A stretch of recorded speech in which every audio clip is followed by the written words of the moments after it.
Good evening, everyone, and welcome to our Monday evening show. So it's really good to be back with you. We're in a new week. We're in a new month. We are now in the month of June, flaming June. And believe you me, it's not flaming outside. It's flaming cold, actually, where I am. Don't know about you. But nonetheless, I'm sure things will heat up as the evening goes on. We've got a great guest returning to the show, and he'll be joining me very, very shortly. Before we get to that, just the usual reminder that I want to thank you, whichever channel you're watching this one on. I can see we're on 101 different YouTube channels. We're on X, we're on Getter, we're in Rumble, Facebook, even at Facebook, which is so old-fashioned. Oh God, Facebook. Anyway, we're on all those platforms, and wherever you are, I hope you'll enjoy the chat as we go through stuff. Now, as is always the way, there's a particular topic I want to talk tonight about, and that's Tommy Robinson and his release from captivity. I want to talk about that. But of course, in the meantime, other things happen, and I'm sure you've seen the events in Ukraine, Russia over the last 24 hours, which are deeply worrying. Hello, Chris Davis. Good to see you, and good to see everyone. I see the different things over on YouTube. So lots of issues there regarding what exactly is going on, with peace talks today. But yesterday we have the Ukrainian drone attack on Russian aircraft which deliver nuclear missiles. Yeah. That wasn't great. And this is actually, I might start with this one. Sir Keir Starmer, let's face it, he's our absolute hero. So Sir Keir was sort of toughing it up. He was cosplaying as being a soldier, which I'm sure our guest will appreciate. At one point I saw a picture from anyway, dressed in fatigues as if he's going into battle. And he was announcing all this investment in the military of the UK. And I have to say, number one, I wasn't convinced. And number two, I was worried. In fact, actually, what we'll do is, I think we'll start off talking about this because it's kind of relevant, I think, even to the broader topic. So look, he's sitting there very patiently, quietly in the background as I waffle. But now his moment has come. So look, everyone, please welcome my good friend, Richard Inman, back to the show. Hi, Richard. Hi, David. It's been a long time. How are you? Do you know, Richard, one of the things about doing this is that time goes so fast. It's incredible. 1 minute you're chatting to people and it's all great, and then blank because you're doing other stuff. And weeks, it's been a while since we've been spoken to each other. I think the last time just before the 1st of February event, wasn't it? The event in London, yeah. Because we had the thing in the can I say where it was? We had the event in central London with Ben and Kate and Arlene. And that was great, David. I mean, that was just a fantastic event, and we got the video. It took a bit of time, but we got the video, and it came out really well. It came out absolutely fantastically. So yeah, that was great. And I'll say one thing, David. You put on a really good event, and you're a very, very good host as well. So I think it was superb. Really enjoyed it. I think the thing about events and everything else, the role of the host is just to make everyone comfortable, so they just relax, and then everything runs perfectly, And as we actually were saying before we came on air, it's very true. Those of us not on the mainstream media, we can be honest, Richard. We everything has to come out from the heart and the soul, and you can do that when you're not all the time restricted and controlled, I might say, by mainstream media rules, which are absolutely loathsome, in my opinion. Dreadful. I mean, can you imagine if we were doing this with a teleprompter, David? It would be an absolute train wreck. Do you know what I mean? It would be, yeah, it wouldn't work. I'd be up there with my glasses saying, "What?" Yeah, well, I'd be as bad. Yeah. Wouldn't work. Tell me this. What did you think, just before we get into the main topic? Richard, this whole Keir Starmer, I'm going to tool up the British Armed Forces because we've got to get them on, I think, a war footing. And, I tell you what bothers me when he talks about that. I don't know what war he's wanting to fight, but part of me thinks, I wonder, is it against people like us he wants to go to war? What do you think? Well, I mean, Keir Starmer to me is a traitor. So, we can't trust anything he says or anything he does. He's an authoritarian. He's a communist. He's a globalist. He said he's got more time for Davos than he has for the British Parliament. Yeah. And let's get it right. When he's talking about gearing up for war, he's not gearing up for war to protect the north of England from Scotland, or those bands of marauding Welshmen that might come streaming across the border from Wales at any time. No. He's talking about defending the love of his life. And I'm not talking about the Rent boys that have tried to burn his house down. We're talking about the love of his life, the European Union. That's what he's talking about defending, because this is a subplot to get us into that integrated defense network that is going to become the European army. And it's all part of undermining Brexit. It's all part of the globalist agenda. But I think they've got a massive problem. And it's Orange Man in the United States. It's Donald and all the people around Donald Trump, JD Vance.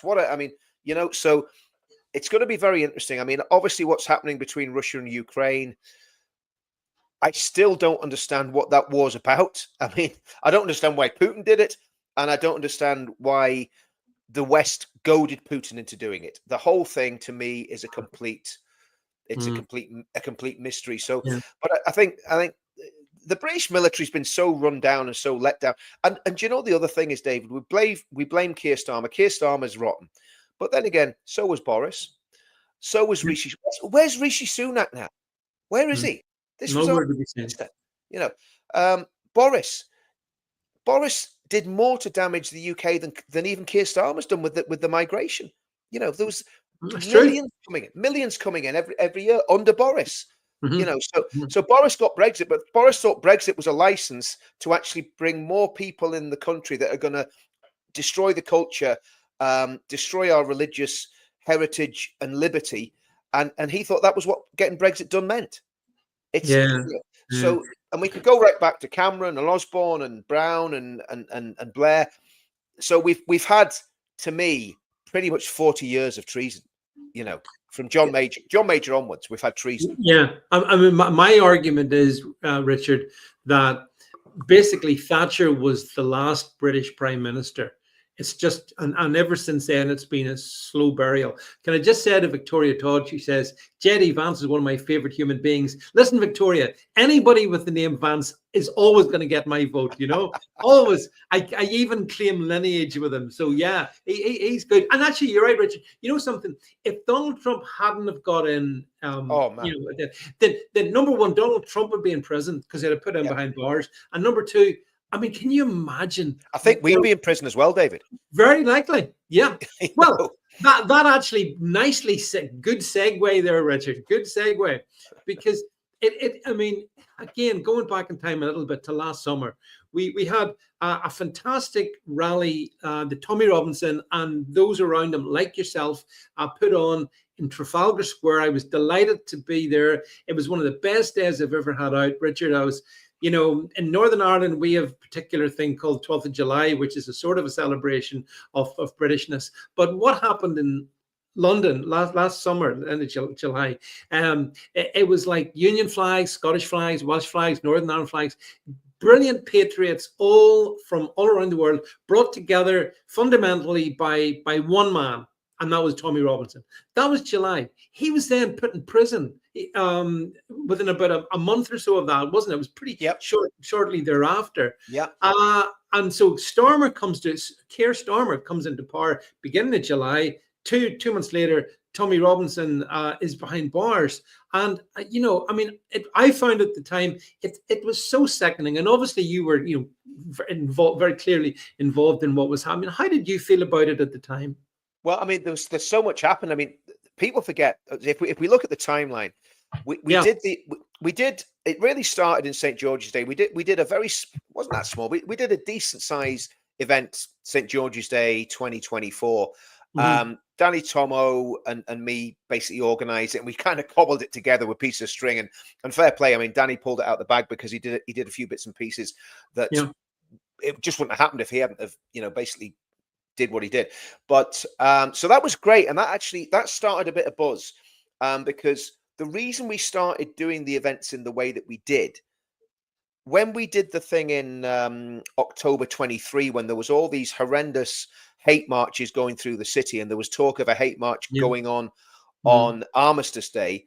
So we put a call out, and there was no real organization. It was just get to London and get on the streets. And we had probably 10 to 15,000 men, and I mean proper men, on the streets at the cenotaph. And of course, the media went into frenzy.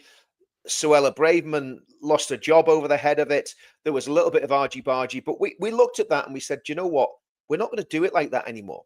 We're going to do properly, professionally organized events where we will be talking to the police from the very beginning.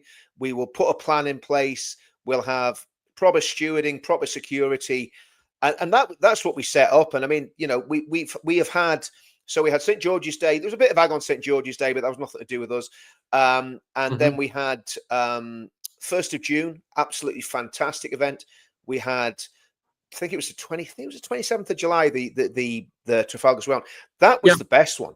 I mean, that was the best one, yeah. That was absolutely, the weather was perfect. We had I mean, do you know who led that?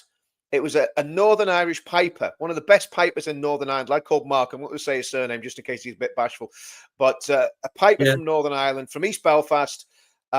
He led the march, and you know, so there was the 12th of July connection there with that, you know.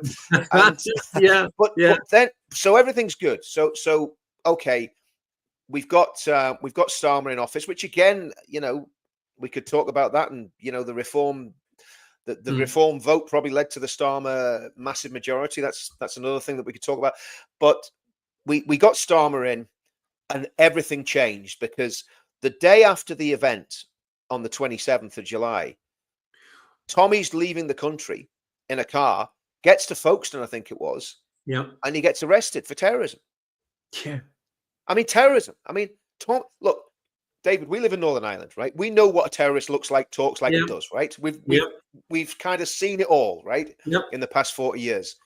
Tommy is not a terrorist, right? So he's arrested for terrorism.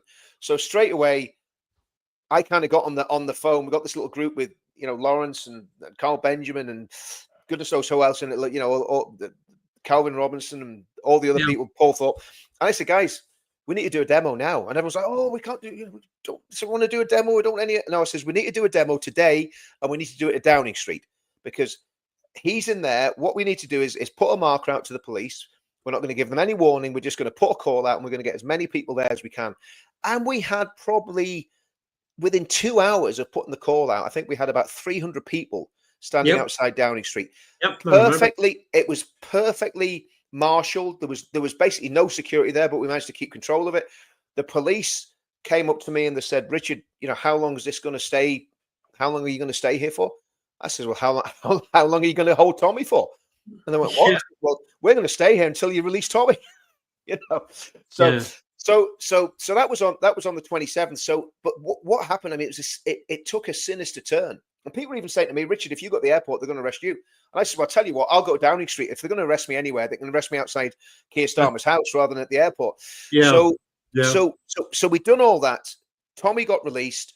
Tommy jumped in the car, went to Spain, and you know, obviously he was getting his head together for what he knew was coming.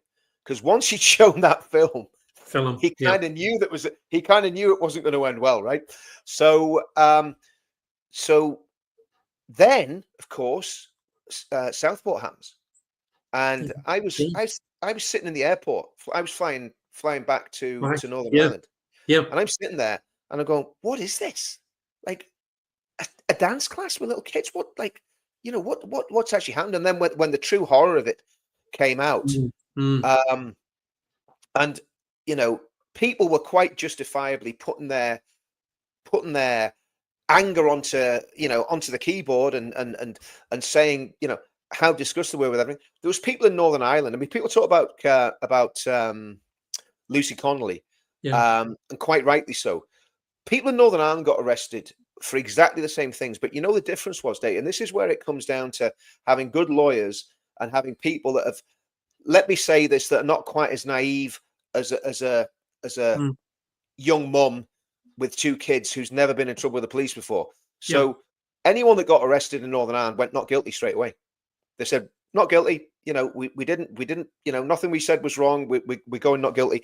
And I think if a lot of those people had pleaded not guilty, we wouldn't have ended up with Peter Lynch in prison.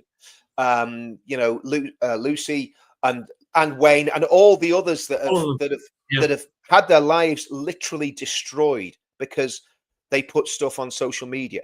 And again, when you look at Lucy Connolly's statement, what she said in that tweet, I don't believe she was inciting anything. No. I believe it's a massive miscarriage of justice. It's a disgusting way to treat her. I was actually sitting talking to my wife earlier on. I said, you know what?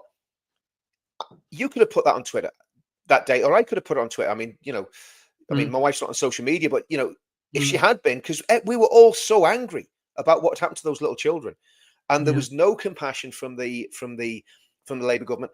And then now Ben Habib said this several times. So Ben doesn't normally get his things wrong, and Ben said that the prosecution of Tommy was pushed for by the Attorney General. Jerry Adams' friend. You know the one that's Lord Harmer. Good pals with the Godfather of terrorism. We can kind of say that, even though he's won his case down south. Never. He was never in the IRA. Never in the IRA. It's funny though.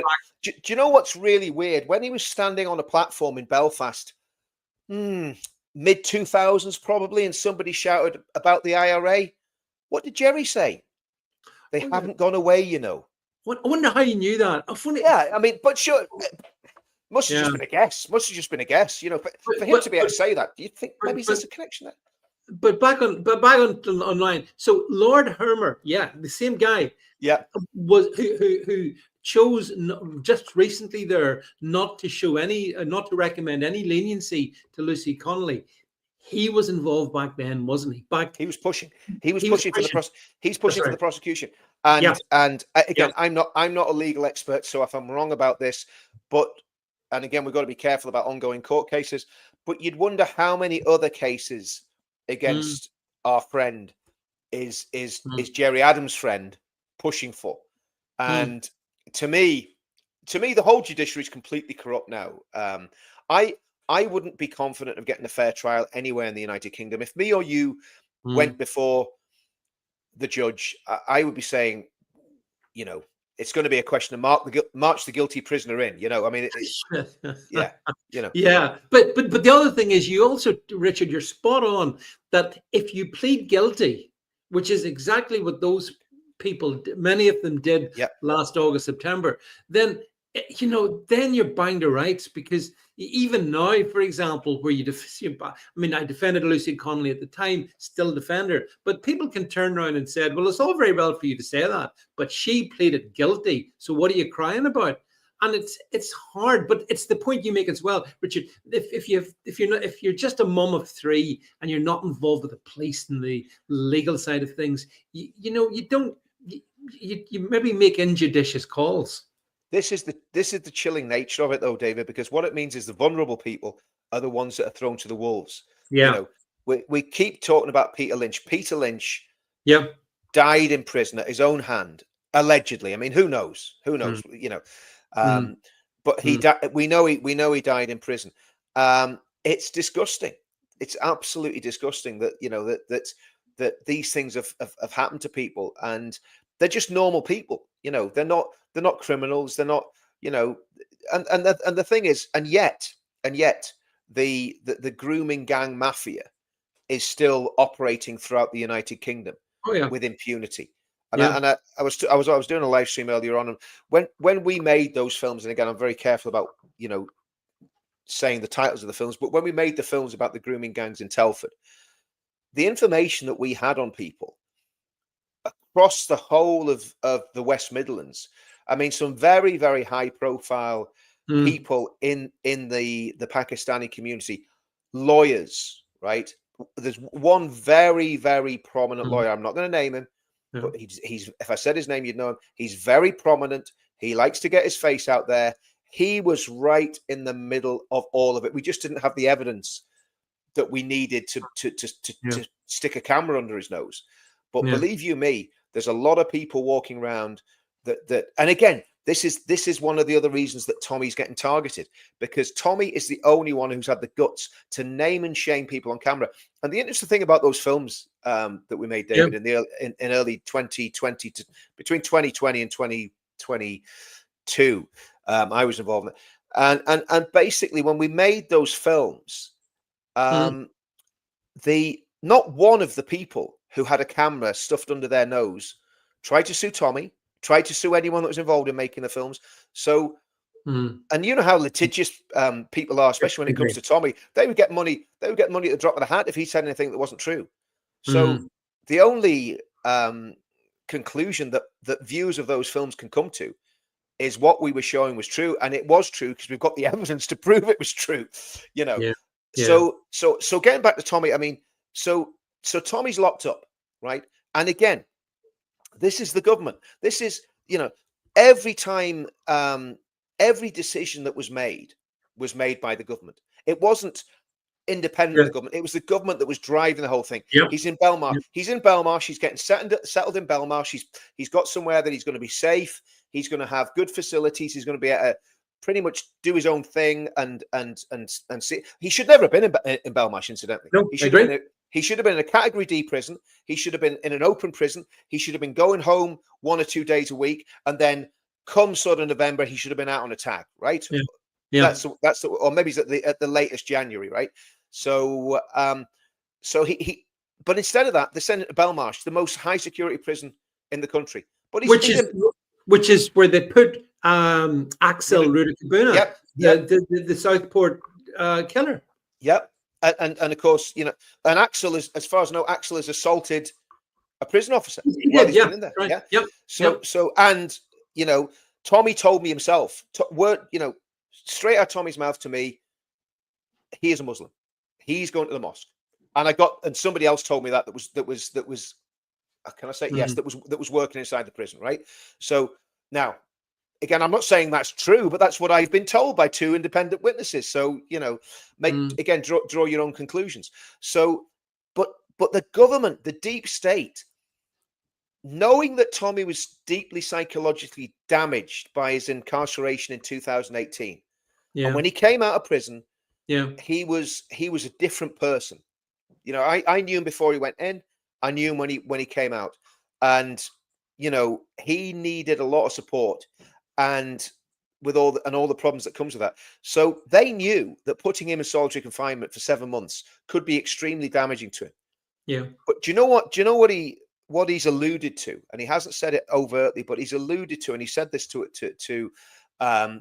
Ricky Dool, and he said 80% of the people that were writing to him in prison were Christians.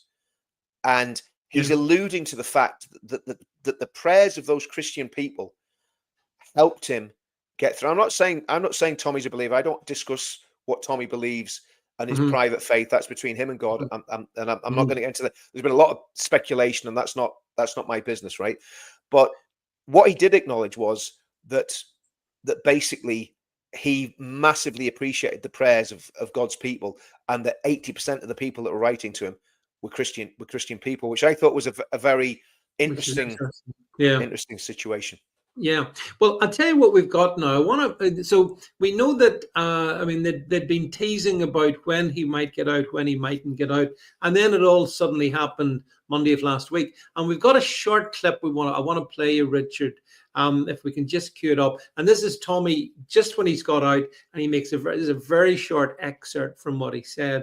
But it's the beardy Tommy we're going to play. So if we can just play this one, Jed, that would be great. And here's it coming up. Fortunately, I think, 167 million people saw the truth. So that gagging order, these attempts at censorship, to silence, to cancel people, it hasn't worked. You've attempted to lock up the truth, and that truth has been echoed around the entire globe. It couldn't have been any more successful. I knew exactly what I was doing when I released that film. I knew I'd end up in there, and I also knew they'd give them every opportunity to pull every trick they wanted to, from messing with visits to messing with phone calls to messing with food. I knew that. But I made the decision to release that film because the British public deserved to see the truth. For too long, since the start of my activism in 2009, police raids, court cases, I actually thought when I walked out of here this time, it would be the first time since 2009 that I haven't been awaiting trial or prison. And bang, I'm awaiting trial and prison on multiple cases again now. But I've watched from the start of my activism, first of all, I saw Geert Wilders. Geert Wilders was targeted with hate speech laws and prosecutions. I've looked in America. This is the playbook that's played out across the entire globe. If we look in America, look what they've done to Steve Bannon. Look what they've done to Alex Jones, £1 billion. Donald Trump would face the rest of his life in prison if he did not win that election. Look now recently with Marie Le Pen. They've stopped their standing. Look at Katie Hopkins in our country. They took her home. They took her family home. Lawfare has been waged against anyone who has challenged the globalist narratives, challenged open border, challenged mass immigration, even challenged vaccines, any of it. They come at you from every angle. He's absolutely right, Richard, isn't he? I mean, I agree with every word Tommy just said. I think that speech, considering what he'd just been through and considering the psychological effect it had on him in 2018, 2019, that was his period, wasn't it? In fact, yeah, it would have been 2000 because he got out and then they put him back in, if you remember. So you think about what happened to him and the way he came out last time, and the way he came out there, and he just came out like it's like a boxer that's got knocked down in the first round, and they just get straight back up and they just keep fighting for another 12 rounds until they win. And it's like a political Rocky movie, you know what I mean? It's like that song by Chumbawamba. He gets knocked down, but he gets back up again. That's it. Yeah. So you know, he's extremely resilient. And the interesting thing about this, and I said this to him, I said the interesting thing about those two speeches, because he did, and he did another one with that guy with the blonde hair. I'm not sure of his name, but very seems like a very decent fella. So he did Ezra, and he did a speech outside outside the prison, and then he did another. I didn't hear him swear in any of those those speeches. And believe you me, Tommy can swear like a drunken sailor, like we all can. You know what I mean? So you know, I thought he seemed a lot calmer, a lot more measured, a lot more statesman-like, and I would like to see more of that sort of Tommy, you know, than the angry, you know, sort of bish bash bosh, you know, kind of thing. Because I think if he goes down that road, he's going to get a lot more traction with a lot more people, and he will really start winning big. And that's, you know, at the end of the day, this is all about saving the country. And Tommy is a massive. I think Tommy's the most important political figure in the United Kingdom, bar none. I think. Well, you see, I actually, Richard, would agree with that, because he's the most targeted, and you can always tell who the establishment fears the most, because that's the person who gets the most fire. And yes, I know Nigel Farage gets hurty words, but he also gets a lot of favorable press media. Tommy Robinson doesn't get that. Nope. And I see that actually in my way. That's an endorsement that Tommy's legit. And he's actually the real thing. And this is the other thing, Richard, I think that they fear him. I mean, he was a political prisoner, to my mind. There's no doubt about that. Lord Hermer could have given given other advice, as you rightly observed. Didn't have to put him away for all these months, but they wanted to, didn't they? They wanted to damage Tommy. And I think what we've got to be very vigilant about, and I've been talking to people across here in Northern Ireland, because obviously you can only work in your own little sort of sphere of influence. Not that I have much influence in Northern Ireland, but you know, I'm involved with people who've been doing demos for the past 2 years in Bangor outside one of these migrant hotels.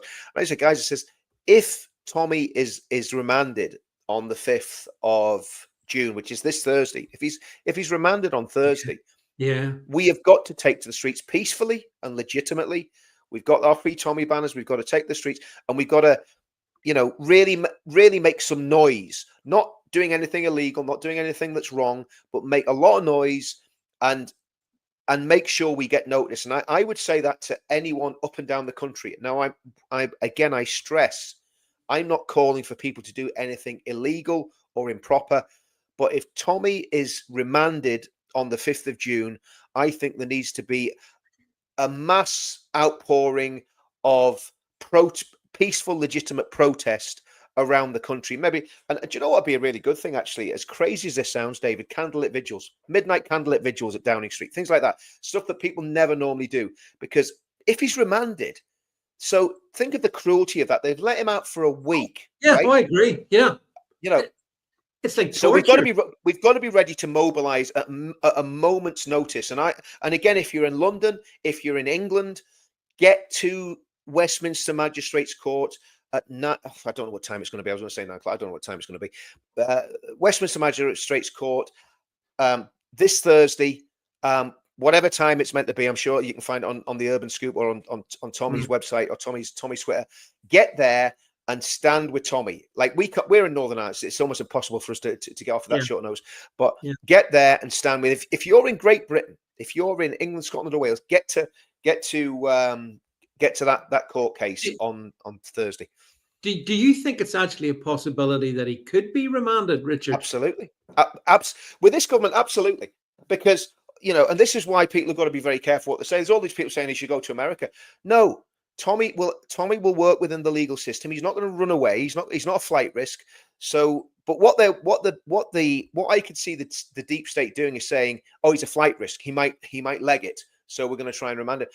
Nothing would surprise me with him. But I think what we've got to put out there is, if that happens, then the police up and down the country are going to have to police lots of peaceful, legitimate, legal demonstrations. And it's going to cost the police and the government an absolute fortune. Because if people turn out in every town and city up and down the country, week after week after week, protesting about Tommy Robinson being remanded in custody, then maybe they'll think twice about it. This is a true story, David, right? This really happened. So in 2019, September, it was back end of 2019. It was about August 2019. We did a mass demonstration for Tommy. He was in prison. We did a free Tommy demo outside the BBC. And when it finished, I mean, we all, it's like we all go to the pub. We went to the pub. But what I didn't realize was a whole lot of people hadn't gone to the pub, and they decided to go for a walk down through London. And it all got a little bit boisterous. And, they were hanging off the railings at Downing Street, and they were getting on top of buses on Westminster Bridge.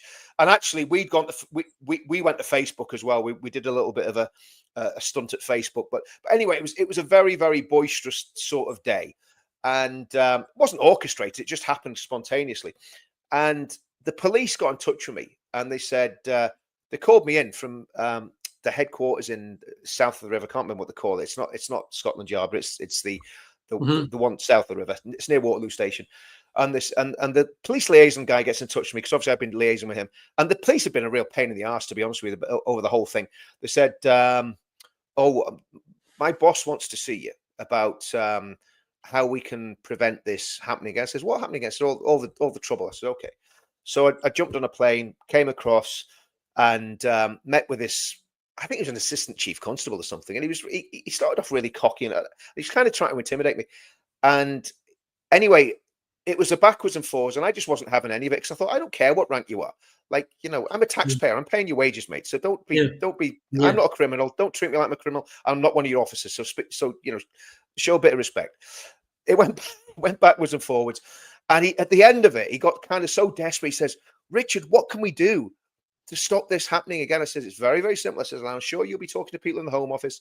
I'm sure you'll be talking to people in the administration." I says, "It's very simple. You stop sending Tommy to prison. And that's how you solve the problem. If you stop sending Tommy to prison, there won't be people running around London causing trouble, because they'll have no reason to." I said, "So feed that back into your, to the organ grinders, right?" And until the whatchamacallit, the silenced prison sentence, he hadn't been in prison. He hadn't been in prison. He hadn't been in prison since 2018. So obviously the new administration didn't get the memo, and everyone's been, has behaved impeccably. But I think the only thing that will actually wake the establishment up is if there's thousands of people taking to the streets in peaceful, legitimate demonstrations up and down the country. And if that happens, I don't think that would be a bad thing, David, to be honest with you. I mean, I think for me, the thing is, as you said, and it's like Tommy himself said in that clip we played, it is the lawfare, because it's not just these charges that he's facing on June the 5th, I Yep. think. But also there is the terrorist charges, which are still sitting in abeyance. So they basically, it's like aircraft lining up in a runway, one after the other. So if they can't get him in that, will they try? I mean, Yes. and I see, thing is, I don't even think that they might get him on it. It's the psychological warfare. And Tommy's been proven himself to be so strong, but everyone's got a breaking point, you know, and like he's just out, seeing his family, his Yep. kids, and all of that. Yep. And now they're dangling this. Well, actually, Exactly. we might. It's, I mean, that's like, it's very much like state torture. It's certainly state persecution. This is communists at work, isn't it? And the thing about it is, David, it's not just this administration. Previous governments have done exactly the same thing. They've, excuse me. Yep. It happened exactly the same thing happened with I think it was Theresa May was the prime minister. Yeah, it was Theresa May. So he was imprisoned under Theresa May's regime. Boris came in, Rishi came in, and they seem to kind of leave him alone. But I think here's the thing about the terrorist thing. If he gets a terrorist conviction, that is going to make it extremely difficult for him to get to the United States of America. Yeah. Right. Yeah. So, exactly. But it's not impossible because it'll be up to Trump. And I think the reality is, or the State Department, people in the State Department, but at the end of the day, it'll be the administration that have the final say. But that's why I think they'll push for that. And they might even get a conviction and then just say, oh, well, we're not going to send him to prison. It's like a suspended sentence or whatever, because a suspended sentence is hanging over you so they can grab you for anything else they want to grab you for. But would you agree that you mentioned the States and the prospect of Tommy Robinson somehow going to the States, meeting people, whether it's an Elon Musk or whether it's someone in the State Department or whatever? Like, I think that's something that Keir Starmer would fear, because they can't control the US regime. Yep. They can control the rotten British media. Can't control us, mind you, but they can't control Trump and his team. So I reckon they're dead scared of Tommy connecting in the States. Oh, absolutely. But the thing is, he's already connected in the States because he's got a lot. Look, we know that he's got a friendship with Steve Bannon. We know obviously not in the States. We know he's got a friendship with Jordan Peterson. There's other people that he's talking. General Flynn.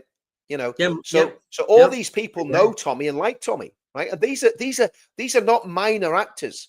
Steve Bannon is, Tommy was talking about the thing. I says that there's two guys I would love to meet, and it's Steve Bannon and General Mike Flynn. Both of those guys. Mike Flynn's great. Yeah, I'm very proud that he follows me on social media. Oh, does he? I'm very proud of that. Well, absolutely, because I mean, listen, he is an operator. I mean, he's been at the sharp end. He was head of special forces. He was head of the Defense Intelligence Agency. He was the one that exposed the how should we say it? The cozying up of certain elements in the American intelligence community and what turned into ISIS, right? So he exposed that on the Mehdi Hassan show. On I think it was on Al Jazeera or Press TV. So he's been at the forefront of all this sort of stuff for a long time, and is a highly decorated soldier. Steve Bannon, exactly the same, very successful businessman, incredible strategist. So those people are already friends of Tommy. So so Starmer should be worried, and the reality is, I think he should be even more worried if anything ever happens to Tommy. If anything unfortunate happens to Tommy in prison, I think, then that would be I think these guys in America have got that much influence that they would bring that to bear in whatever way they can on the presidency. And yeah, I think the British government's in big trouble, David, because of their attack on freedom of speech, because the Americans don't like it. They don't like it at all. No, they don't. And actually, Richard, funny enough, we've seen, even in the past couple of days, in a slightly different twist on this, we've seen people sent from the States to Ireland to have a bit of an investigation into free speech in Ireland, which is all but gone. And so, just as they're aware of what's happening in the Irish Republic and free speech, they're certainly aware of what's happening in the UK and Yep. free speech as well. Despite Keir Starmer sitting in the Oval Office and swearing that, oh, free speech, it's something that we've always protected in Britain. I mean, the hypocrisy of Starmer. He's just the worst. I have to say, I see no redeeming qualities of the man at all. He's dreadful. He's a dreadful individual. He's got shark's eyes. He's got no emotion. He's got no empathy. I mean, you know, the way he spoke about people who were incensed with the violence that he was trying to cover up. He was trying to cover up who Ruda Bakana was. He was trying to cover up. Yep. I mean, the fact that the man had an Al Qaeda manual, and the fact that we've been there's a bit of a clue there, isn't it? And the fact that the man allegedly is now worshipping in a mosque in Belmarsh, but it was nothing to do with the religion of peace, nothing to do with that whatsoever. It was absolutely nothing to do with that. And if we said that it was anything to do with that, my goodness, we'd be hung, drawn, and quartered for daring to utter that. And the other thing is, David, as well. I mean, today we had a landmark case. Now, the guy that was convicted today and fined in London was, he didn't go to prison. He didn't get a severe sentence. But what they've done is that they've set a precedent there, and the precedent was, if I can't remember exactly what I did a video on it earlier, but he was basically charged with religiously aggravated hate crime for burning a Quran outside the Turkish consulate. He was found guilty. He was fined £240. The Free Speech Union and the National Secular Society paid his fees. But they've now set a precedent. Even before Commissaire Keir brings in his Islamophobia laws, even before that, a precedent's been set that if you burn a Quran in this country, you're going to go before the judge and you're going to be fined at least. But I'm sure if it was someone a bit more suitable, in other words, me or you, David, if we'd done it, we'd be seeing the inside of a prison, And can you imagine if you went to prison for burning a Quran, what would happen to you in that prison? You wouldn't come out alive. But see, this is the thing that, again, I think Tommy has helped reveal. And I saw Robert Jenrick talking about this today as well. And it's the fact that most people have no idea that inside many of our prisons, especially in England, Richard, particularly there, I mean, there are strong, focused, concentrated Muslim gangs that basically run the prison. Yeah, it's a dirty little secret that no one can talk about, but Tommy's experienced it, obviously, and so have others. And Robert Jenrick saying, we need to arm the prison guards. Well, can you imagine that? I mean, that's all well and good saying that. You are. I mean, if you're going to arm prison guards inside the prison, and these nutcases overpower a prison guard, now that you've got Islamic nutcases, jihadists with guns on the wing. I mean, did they not see what happened in that prison in Afghanistan in 2001 when the SAS, were calling in airstrikes on the prisoners because they broke into an armory? I think people that have no idea the danger that our nation is in from radical Islamists, the Muslim Brotherhood, Jamaat-e-Islami, these radical groups. And of course, we're not saying that Muslim Brotherhood are all terrorists or Jamaat-e-Islami, but they are extremists, and they're classed as extremist groups and parties.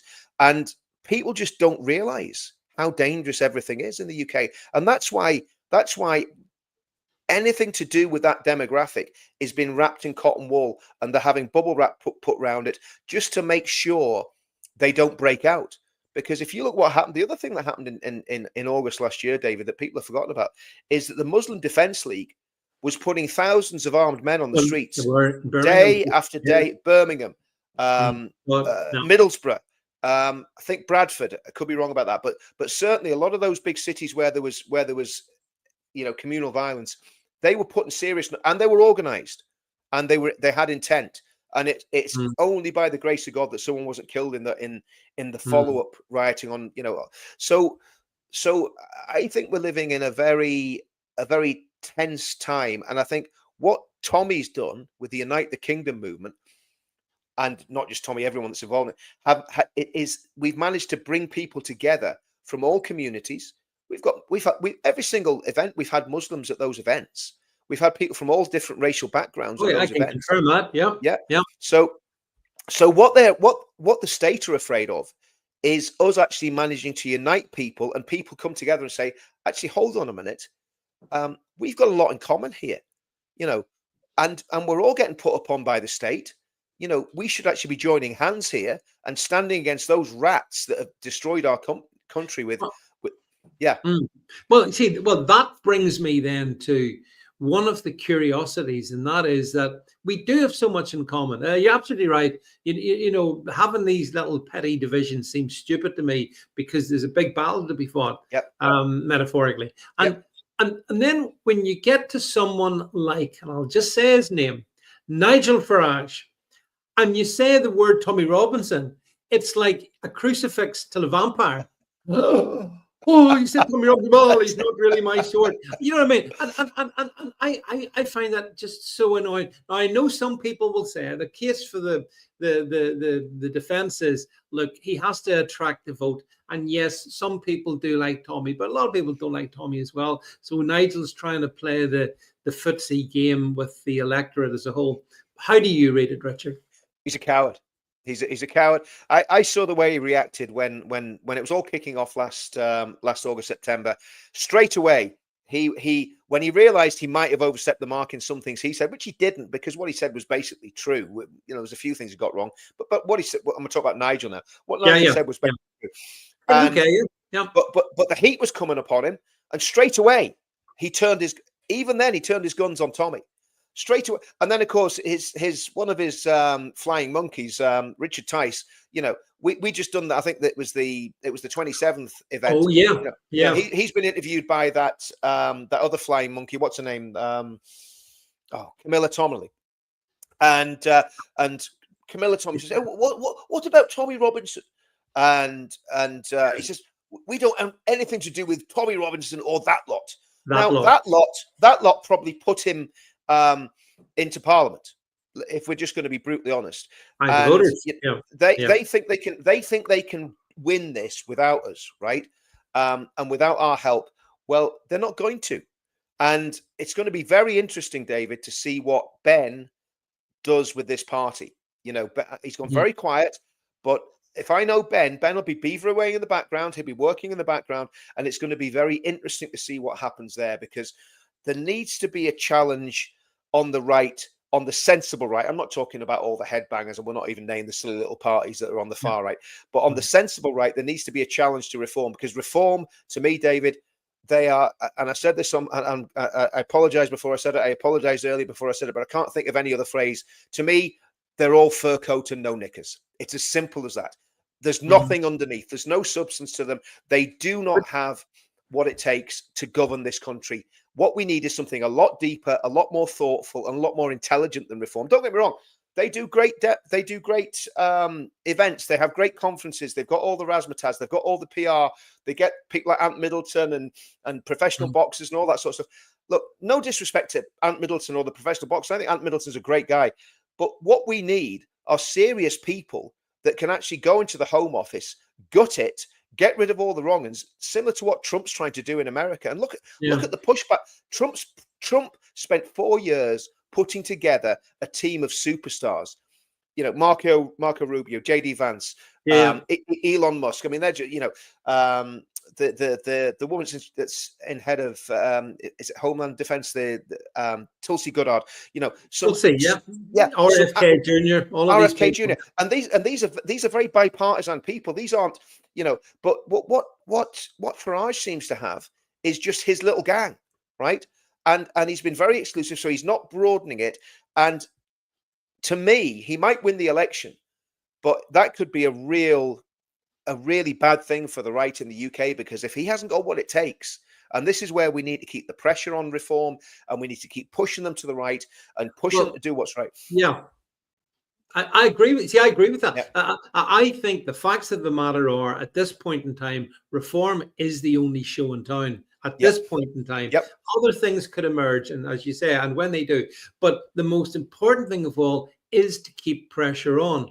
And this is where I think, the constituency that Tommy Robinson speaks for, it is a very important constituency. Those kind of, if you like, working class, hard working British patriots, of different ethnicities, by the way, but they're so important, and I think that the fact that Tommy makes that connection, it disheartens me that others don't reach out to Tommy. I want to see Ben, Rupert, whoever it is coming along, I want to make sure that they reach out to Tommy. They shouldn't be afraid, because Donald Trump made brave decisions. And we need to see brave decisions in this country, because I think, quite honestly, 2029 is probably our last chance to get it right. It is. Absolutely. And that's why I look, I've nothing personal against Farage at all. I don't know him. I know nothing about him, but I've just watched him for years, and I've seen what he's done, and I've seen the way he's operated, and I don't trust him. And so I think the reality is he needs to be constantly. I mean, this is why we did the pledge as well. Incidentally, David, the pledge is all about this. Yep. The whole idea behind the pledge, as you know, is to bring people into so that we have an ideological basis for our movement. That's what the pledge is all about. And I've always said the pledge sits above the political parties. You sign the pledge, and I deduped the database the other day, and we've and I haven't even looked at it for about 3 or 4 weeks because I've been really busy. But we had about 54,000 after all the duplication had gone. 54,000 genuine email addresses of people where we know where they live. So in other words, constituencies by constituency. And that might not sound like a lot out of 60, 70 million or whatever it is. But if you're in if those people are in a marginal seat where the margin for victory or defeat is 10 or 20 votes, and we can deploy 100 votes there, we can actually be kingmakers in those areas. And yeah, absolutely. You look at that most recent one where Reform won by 6 votes. But they do say that Nigel Farage was so panicked by the thinness of the margin that that's why he started to make moves left and right. I mean, he's moved to the left of Labour on some things, and he's moved to the right of the Conservatives and other things. And that's desperately trying to triangulate to win votes. But it certainly panicked Starmer. I mean, Keir Starmer Nigel Farage lives rent free in his head. I mean, I think we all see that. Which is great. And fair play. And look, at the end of the day, you can't knock Farage for what he's done with Reform. They're doing very well in the polls. But I honestly think, you could go to the zoo, get an orangutan out the zoo, put a pale blue rosette on it, and it will get elected, because people are that hungry for change. So the problem is, Dave, the problem is, all of us that are in this bubble, we were talking about it before we came on air, all of us that are in this bubble, we eat and breathe this stuff, right? So we know all the personalities, we know who's good, who's bad, we know the moves that have been made. But your average guy in the street, and this isn't patronizing, that isn't mega engaged, that goes out and votes, he doesn't have the headspace. If he's worrying about paying his mortgage, and he's worrying about getting his kids to school, and he's worrying about paying for a holiday, and the price of everything's going up, he doesn't have the bandwidth to do a deep dive like we're doing, because this is what we do, this is what we live and breathe. But most people don't. So that's why Reform could well get a really good result in the election. But my concern is, what then? Okay, you've won the election. What happens next? And we can't have a situation where Nigel goes, "Oh, the civil service can't do anything." That's what the Tories have said for every election since 2010. Oh, we've got the Lib Dems to deal with. We can't do what we want to do. Oh, the civil service is a problem. Farage needs to go in there with a chainsaw and a pair of pliers and start pulling people out of that civil service, firing them, getting rid of the lefties, getting rid of the Islamists, and having a completely clean sweep, so that you've got a civil service that's fit for purpose. But that is a 10-year project. And so he can't waste his first term. No, you're right. And I mean, my producer, Jed, always makes a point that you've alluded to. And that is that whilst we are very mega engaged on this, as you say, Richard, it's kind of it's in the DNA, it's everyday stuff. As he points out to me, the average Joe goes out, they do a hard day's work, they come home, they flop down and have a tea, sit in front of the box for an hour or two, go to their bed. That's it. They're not engaging in the ways that we do, and that's just the way of the world, you know. So it is. You love to think that everybody was engaged. A lot of, I mean, I presume some of them wouldn't even know who Tommy Robinson is. Or they just think they'll think he's evil, you know. Because that's that EFL Stephen Yaxley Lennon, as I think it's been revealed he is by the BBC. Oh yeah. It's, you know, Tommy Robinson, also known as real name Stephen Yaxley Lennon. I mean, come on. I mean, it's embarrassing. It's embarrassing, isn't it? They are embarrassing. And by the way, talking about embarrassing, did you see that Piers Morgan with Tommy, had a bit of a go about Tommy, you know, come on to my show if you've got the proverbial to do. I mean, the problem is with Piers Morgan, you know, Tommy would have to. I mean, Tommy would wipe the floor with him, right? But I don't trust Piers Morgan not to try and pull something really snide on him and do something really dirty. So my advice to Tommy is you don't need to go on the Piers Morgan show. You fought him once in 2017. You wiped the floor with him. Piers Morgan had to change his boxer shorts after Tommy waved a certain book above his head, saying this book is cursed. And Piers Morgan never recovered from that, to be exactly. I believe the producer that was on that show ended up on GB News, and that's why Tommy's never allowed on GB News, because the same producer now has got a senior position in GB News. That's what I heard. I don't know if it's true or not, but that was Well, that's another thing I have in common with Tommy then, because I'm not allowed in GB News anyway. And I just couldn't care less. The thing that the mainstream media don't get is us lot combined have massive reach. Huge, more than they do, more than TV News, and it's getting bigger. It's getting bigger all the time. I've gone up. I'm, you know, on Twitter. I'm not about 20,000 on Twitter. I've got nearly 45,000 on one YouTube channel, pushing 5,000 on another YouTube channel. So just between my little reach, and then I've got allegedly I've got some accounts on Facebook, but I couldn't comment about that. So between all the stuff I've probably got about 100,000 reach. You're probably more than that, David. And what are you on? You've got that on Twitter, haven't you? I mean, I've got just over 260,000 on Twitter, on X alone. You know, incredible, incredible. But that's because I think people do come to these platforms, to find out what's happening. You know, you saw it actually last Monday when that thing happened, an incident that incident in Liverpool happened. People were coming to these platforms, Richard. They weren't going to the BBC to find out what was happening. You know, exactly. And that's emblematic of all that's happening. We are Tommy says it dead right. We are the media now. We are. Which brings us then, because we're the media now, one of the first things Tommy said when he came out was that there's going to be an event happening on September the 13th. Yep. Absolutely. Well, I mean, look. Yeah, I mean, the planning's underway. You know, the route that hopefully we'll get. I'm not going to say what it is, but it's going to be absolutely iconic for the march. The event itself, some of the biggest names in the world on the center right of politics, the, you know, whatever they want to call us, the dissidents or the what do they call us, the deplorables. I think that's what Hillary called us. But she called us that back, and she regretted it. Yeah, she did. Yeah. She lost the election by causing us. You know, of course, you know, Keir Starmer just calls us far right. But you know, there's going to be some from the States, from Europe. I'm not going to say the names. You know, again, I'm privy to the names. I'm not going to say, but there is some absolute rock stars coming to speak at that event.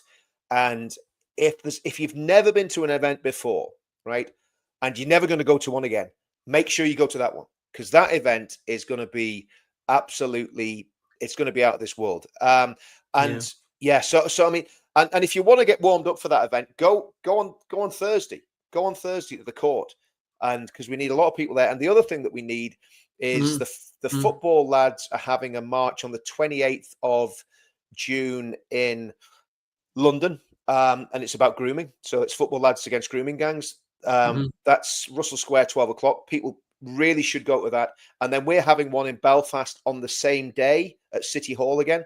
So that's the two girls, Orla and Lindsay, who've been, again, absolutely smashing it, standing there with Irish flags and British flags, and it completely smashes the loyalist nationalist narrative that you can't have people standing together, because Oh, absolutely. Yeah, and there's been pushback against it. There's been pushback against it. Believe you me, I'm David. sure there is. Yeah. Conquer and divide, as That's what throughout history. It's what they use. It's what they use. Yeah. The red team and the blue team. And exactly. No, I don't. We don't play that game. We don't play that game. Yeah. And it's so true, Richard. Of the point of the thing you say, like when you go to some of those rallies that I've been to myself in London, it is perfectly obvious. There's an absolute plethora of people. There's Christian people, there's Hindu people, there's people from all faiths. Do you know this thing is not the way the media want to present it at all, and I think actually the thing that struck me about the January or the February one that we were at was there was a strong Christian representation there as well, which I found really, really, really good. It was brilliant, in fact. I mean, I want to touch on that, David, because I think that's vital for us making progress, because, and look, at the end of the day, this is not an attack on Hindus, Jews, Muslims, or any other religion. Everybody is welcome to come to those events. Atheists, what Jedis, Zoroastrians, Scientologists, whatever you are, just come, right? Just come, because the reality is that's not what it's about. But I think what the Christian presence is important, because what it does, David, it acknowledges the absolute vital role that, in fact, it's the key role that Christianity has in forming the culture of all of these islands, right? So, the Republic of Ireland is pretty much apostate at the minute, because they've gone down the road of communism rather than Catholicism. But in the DNA of the Irish people, it is Catholicism. In Northern Ireland, it's Presbyterian, Reformed Protestantism. In England, it's Methodism and the Church of England. So the DNA of our culture is Christian. And Tom Holland's book, Dominion, lays it on thick about how the whole of Western civilization, he doesn't just talk about England and Ireland, he probably doesn't even talk about Ireland, but he talks about Western civilization in general, is formed and birthed out of Christianity. And even Islam came out of Christianity, and communism, came out of Christianity. So everything was formed and informed by the Christian faith. And getting back to that, I think, is vital in getting back to some sort of moral equilibrium where people are doing the right thing because it's the Christian thing to do, not because it feels good, but because it's the Christian thing to do, if that makes sense. Because you see, I think we're also morally chiseled out. We're being hollowed out morally as well as it's all across the spectrum, the whole piece. But the moral bit is important, Massive. And I was so pleased when I went to that thing, and I've become friends now with several of the guys that were speaking who, like Brett and so on. Brett's great. Brett's great. Yeah, he's coming on really, really well. Yeah, really great. It's brilliant to see, and we need bedrocks like that as well. So it's not that we're I'm sort of saying that other faiths don't have a role to play, because that's all fine. But this country of ours is a Christian country. No apologies given for that. I thought it was interesting when Tommy came out of prison, he had a cross around his neck. Did you see that? Absolutely. I mean, that was very interesting, and it was a statement. Everything Tommy did when he came out of that prison gate was a statement. The hair, the cross. I mean, there was something of people. People talk about Charlton Heston and the Ten Commandments, right? And if you see the two pictures next to each other, or I'll not make the Forrest Gump connection again, but there was the bit where Forrest was running. But no, there was something of the Old Testament prophet, or John the Baptist, about Tommy when he came out of there. Until he got the haircut and he got the shave. And then he was recognizably Tommy again. He should have kept the beard. He should have kept the beard. It was kind of, and there was a bit of a hunger striker about him as well. There was a bit of that going Irish look. You know what I mean? He was a bit. It was ginger beard though, wasn't it? Yeah, this is the whole thing. Another minority. It's the Irish DNA in him. It's another much underestimated minority, the gingers, who we don't want to offend. I can't, because I'm married to one. And right? my grandson's a ginger ninja as well, so we got to be. I'm very pro ginger, but yeah. So Tommy looked great coming out after all the I thought it was magnificent. all of that. He's been so. I've followed all the stuff since he's been knocking it out of the park in the last week.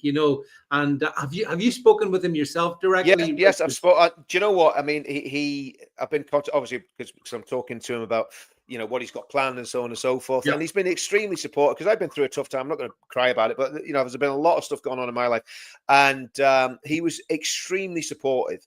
And the thing about Tommy is the side to Tommy that people don't see is that he is extremely loyal to his friends, right?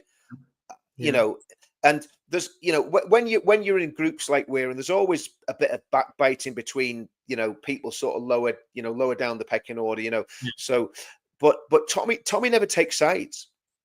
He deals with everybody completely as an equal. He's top.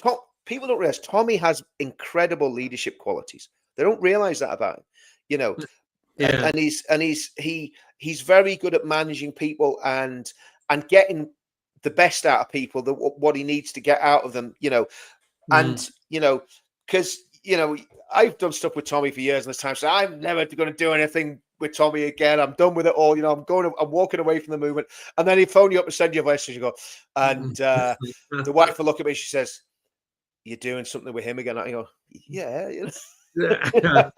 Yeah. That's just the way. That's just the way. That's just the way he is. Listen. If you knew Tommy, you can't help but love Tommy. He is a genuinely nice guy. He can be a handful, like we all can at times, but he is one of the nicest people you'll meet, and he always has time for his friends. So I certainly agree with all of that, Richard. I think Tommy's heart is always in the right place. Yeah, and the victims of the grooming gangs and all of these things that he's spoken up for long before any other people came along to make it their party place. So I have huge respect for him like that. But I also would just want to say, Richard, that I don't think it's probably understood that if you've been pretty influential as well in organizing and making stuff happen, and I know myself trying to make things happen is hard, and it's often a thankless task because you're the guy in the background. People don't see all the stuff that goes on. But I think, I'm sure everyone in the stream will realize the work and effort that you've put in yourself, liaising with the police and all of that stuff that goes on, without which it wouldn't work, Richard. Let's be honest. No, it wouldn't. I mean, you need that, and it has to be done. And, the thing is, I don't see any of it as a chore, though, David. I mean, it takes a lot of time, and it does take a bit of effort, but it's not a chore because if we have every single event we've done so far has been extremely successful, extremely peaceful, a great vibe, a great atmosphere. Now that's and I've always said this. I do my little bit of what I do, but it's a little bit. There's lots of other people doing little bits. So it's the overall team effort is what makes it work. And there's other people doing a lot of stuff. So. But it is when you get to the end of an event and it's been peaceful, because the truth of the matter is that, these things could go very badly wrong very easily and very quickly. We had a situation at the last event, and I will talk about this because it's kind of important. And one of the lead police officers in the event, 5 minutes before we set off outside Waterloo Station, told one of his inspectors that he wanted to start arresting people on the side of the road, right? These were lads that were just football lads. They'd done nothing wrong. They were standing on the side of the road, and he instructed one of his officers to start arresting them. So I went over and I said, look, I says, if that happens, there'll be a riot. I says, and there's cameras all around you pointing at you, and you'll be the one that'll get the blame. Now, if I hadn't have intervened like that, he would have started arresting people and there would have been disorder. I'm not saying how major it would have been, but there would have certainly been disorder. And that would have been the money shot that Sky News and the BBC wanted. We're looking for. So you've got to ask a question. Why did he do that? Why did he do that? And again, I've made representations that we actually don't want this man on the next event. So hopefully, we'll probably get him, but I mean, but even if we do get him, he's going to have to be extremely careful what he does because we'll have cameras on and we'll be watching and we'll be making sure that he doesn't do anything that's going to provoke the crowd, because we're not going there for a row. We're not going there for trouble. We're going there to have a nice, peaceful, happy event. And that's how narrow the margins are. And we've had lots of other stuff that's happened where we've managed to intervene and keep everything peaceful and keep everything in order. And, you know, we've had other instances where the police have done things that have been extremely provocative, like marching someone at the back of Trafalgar Square with a Palestinian flag. Could have caused absolute mayhem. But again, we managed to keep a lid on it and keep it calm. So, you know, so they're the things that people don't see because, and you know, but I think people have got to know that we're doing everything within our power to make sure that they have a good day, a good event. And you know, we haven't dropped the ball so far. We haven't. No, I was going to say your track record's impeccable in that. Just before we wrap up, just want to bring a few things up on screen. First of all, the pledge, which you mentioned, the pledge there.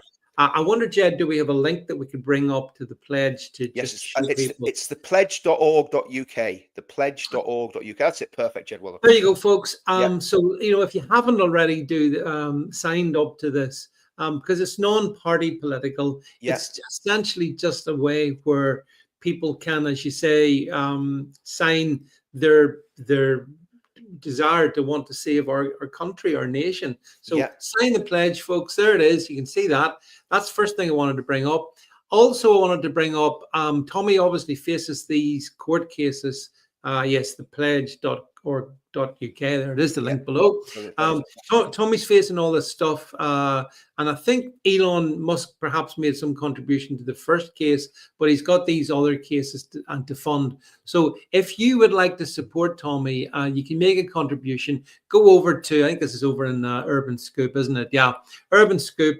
And you can support there. You can pledge support for Tommy Robinson because one thing that I think we appreciate, Richard, is you know, the legal costs are prohibitively high. It's very hard. It's ridiculous. It's ridiculous, and it's done that way deliberately. I mean, so that it's lawfare, exactly. It's lawfare, and absolutely. So again, that would be good. If you can support Tommy there. Meanwhile, if you can find Richard over, he's on multiple channels like myself, but you can get Richard on his X, which we stuck up the link to earlier, and on his YouTube and whatnot. There you go, Richard. You can see his I want to push the new YouTube channel because I finally managed to get monetized on YouTube. I don't know how long it'll last, but we'll see how it goes before they give me a punitive punishment. And what's it called, Richard? The new YouTube channel? Counter Media. And I'm going to start pushing that in quite a big way. And I've got a website, countermedia.co.uk as well. But the main thing I want at the minute, not worry about the website. I want people on the YouTube channel subscribing to that channel. I think we're on about 4,500 as it stands at the minute. So it would be great to get that up to 100,000, you know, because that would, you know, because the more people subscribe and share it, the more this message goes out and the more we have a chance of winning. And it's the same with your channels, David. So it's Counter Media is the channel on YouTube, and you'll know it when you see it. There's you know, it's all my videos. I think we're in the background rapidly trying to establish it. So before we bring it up, hopefully we will find it. Counter Media. Counter Media. Yeah. Is that all one word? Yeah, in fact, if he types Counter Media UK into YouTube, he should be able to find it. Okay, is this it here? That's it. Yeah, that's it. Perfect. There you go. Yeah. So look, again, if you're over on the YouTubes, make sure you're signed up to Counter Media, and that way you get all Richard's stuff there. It's fantastic to see all this work coming out, Richard.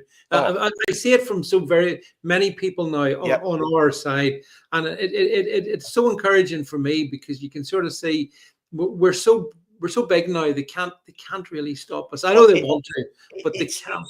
It's about having as many voices, and that's why, you know, if you subscribe to Tusi, if you subscribe to Paul Thorpe, if you subscribe to Sargon, subscribe to us as well, because at the end of the day, the more of us that have big, massive followings, the more money YouTube are going to make, but also the more difficult it is for them to cancel everybody. So I think Tusi's on 868,000.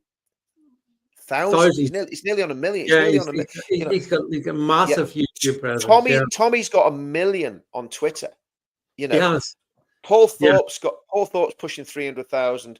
Jeff Taylor's pushing, I think, 250 or 300,000 on YouTube. You've got a couple of 100,000 on. So between us, I mean, obviously there's quite a lot of duplication, obviously, on that. But between us, we've probably got a reach of 5 million, which is just absolutely phenomenal. And yeah. So it is all good stuff. And as I said, this kind of free speech festival that I know you're involved in pulling together. I mean, I think that'll be a really good thing. And I just hope that the state will not persecute Tommy and in any regard stop him from being able to get to it. Well, here's the thing, David. I think we've done two events without Tommy being there, right? The event will go ahead, and it will be, and if obviously, hopefully they're not putting him on prison on Thursday.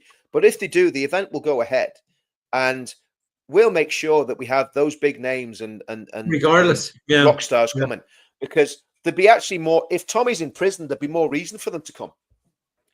So it would, so no matter what happens, everything's going to go ahead, and they're not going to stop us. But the key, I think, David, is, and that's why the pledge is so important. The key is pulling this all together into a cohesive political force like MAGA. We do need our own MAGA. We need to have this force.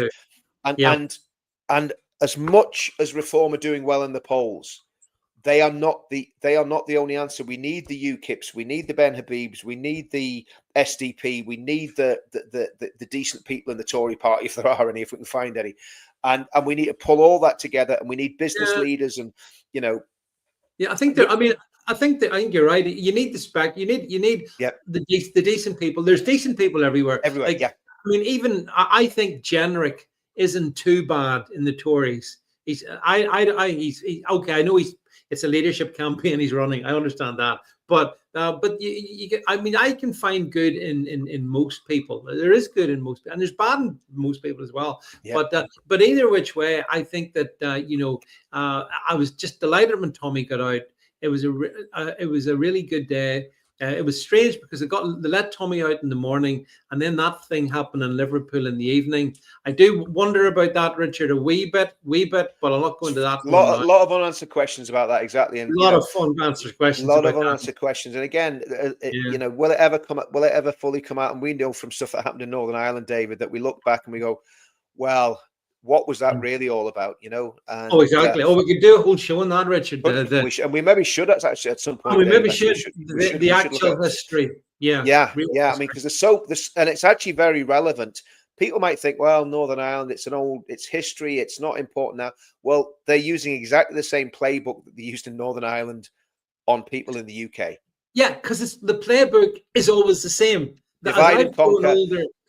As I've grown older, that's the one thing you can see. The playbook is always the same. But listen, we're doing our best to expose it. We're doing our best to get information out there. You're doing a brilliant job, Richard. Thank you so much for all that you do. And definitely looking forward to September. And if people can be on Thursday to show support for Tommy outside the court, then please do that. I'm sure Tommy will have the details up on his over on his platforms as well, so you can get information there. I want to thank everybody for the zillion comments. I'm sorry, it's impossible to talk and read all your comments out. I can't do it. But thank you for taking the time to make all your comments on the platforms. And I shall return later on in the week. But for tonight, from Richard and myself, it's good night. Good night. Thank you very much.